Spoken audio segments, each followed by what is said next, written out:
Let me tell you something about social work that most people don't really see. When people hear that you're a social worker, they usually imagine one small piece of the job. But the reality of social work is much deeper than that. And a lot of the times with social work is still what happens behind the scenes. So today, I want to talk a little bit about what social workers really do, of course, like behind the scenes. One thing I've noticed that when people hear the term social work, they immediately picture one type of job. When they think of case management, child welfare, tons of paperwork. But social work is actually much more broader than that. Social work operates in, and as I said before a few times, hospitals, schools, mental health settings, community organizations, and of course, leadership roles. There's just a few places. Some of us run private practices. Some of us focus on policy work, research, and education. So the first reality of social work is that the profession itself is much bigger than what people realize. Another thing that's not really talked about or realized is the emotional side of social work. Social workers hear people's stories every day, stories about struggle, loss, stories about people trying to rebuild their lives after difficult moments.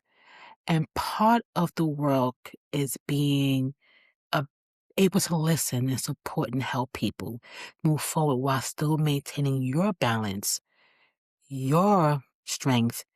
And this requires empathy and patience and emotional strength. Why? Because we've taken all of this stuff and taking off that there are times that we have to remember that we need the time and space to be able to deal with our stuff so we can come back and be that person that people can be able to come to for support.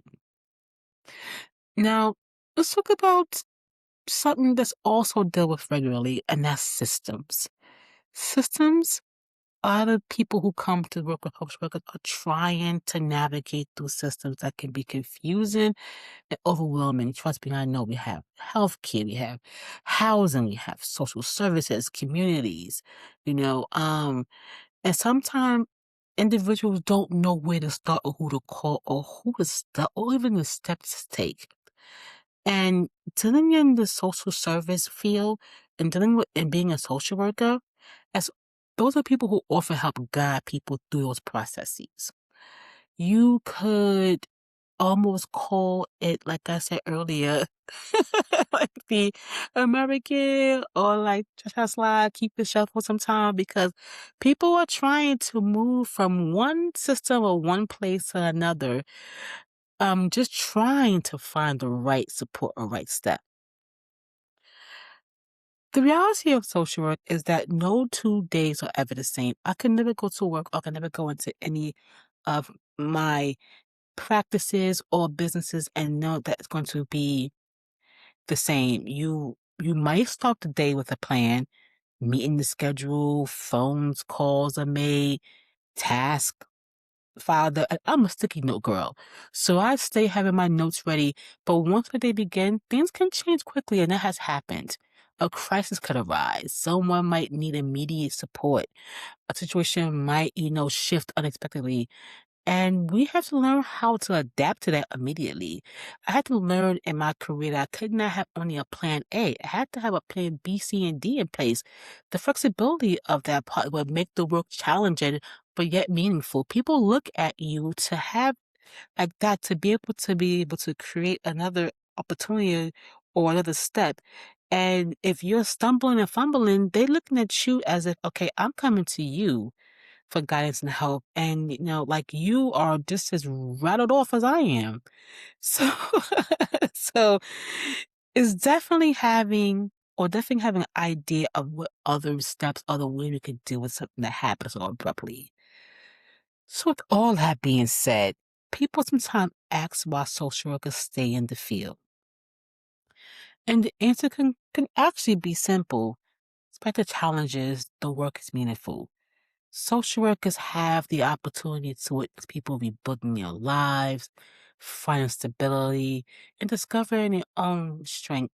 These moments remind you of why the work matters. So I ask you this. If you are in the field currently, or if you think about getting into the field, why is this? What are you looking to do once you have start the process of going to school or already in the field? What challenges do you have despite, the setbacks? What's meaningful to you? Are you looking to leverage? Are you looking to shift? What other steps do you need to know about to take? Because I definitely am still learning as well. I'm still a work in progress. I'm still learning that I can, take my talent and revamp it to anything. I will continue to be a course worker until I can't be one anymore. And I think, like I said, those moments remind you of why this work matters. So in the comment box, please leave me, a comment or a question as to what is driving you to be a social worker. What keeps you being a social worker? What are you looking to grow more on and to learn about? I'd be loving to get back to those questions that you have. This is a Kenya Tam, of course, the Empowerment Clique. This is a vibe tip, but also I'm a social worker. It's social work month, so you will be getting a lot of videos dealing with my social work field and how I see and what my perspective is as being a social worker. Peace.